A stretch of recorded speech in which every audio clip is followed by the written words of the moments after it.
नांदगावपेठ बस स्टॉपवर रात्री उशिरा चाकू हल्ला, किरकोळ गाडीचा कट लागल्याच्या कारणावरून वाद आणि थेट तिघांवर चाकूने वार।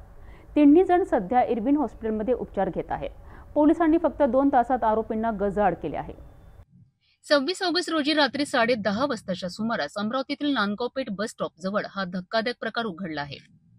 धनगरपुरा नांदगावपेठ येथील 23 वर्षीय अमोल अरुण चुडे, माळीपुरा नांदगावपेठ येथील 29 वर्षीय ऋषिकेश उर्फ बंटी गजानन आमले आणि 24 वर्षीय इतवारीपुरा नांदगावपेठ येथील ऋतिक राजेंद्र गायकवाड हे तिघेही जखमी झाले आहेत।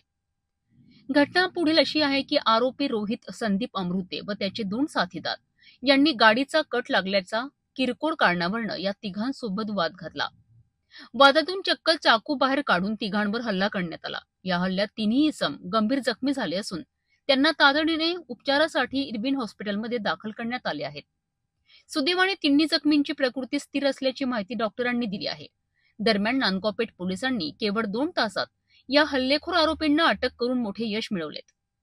अटक करण्यात आलेल्यांमध्ये रोहित संदीप अमृते, विशाल राजपूत आणि कृष्णा गणेश चुडे अशी आरोपींची नावे आहेत। या प्रकरणी BNS अंतर्गत खुनाचा प्रयत्नाचा गुन्हा दाखल करण्यात आला आहे। नांदगावपेठेत झालेल्या या चाकू हल्ल्यामुळे परिसरात एकच खळबळ उडाली आहे। गाडीचा कट लागल्यासारख्या क्षुल्लक कारणावरून थेट जीवघेणा हल्ला करणाऱ्या आरोपींना पोलिसांनी तात्काळ अटक करून गुन्हेगारीला लगाम घालण्याचा प्रयत्न केला आहे।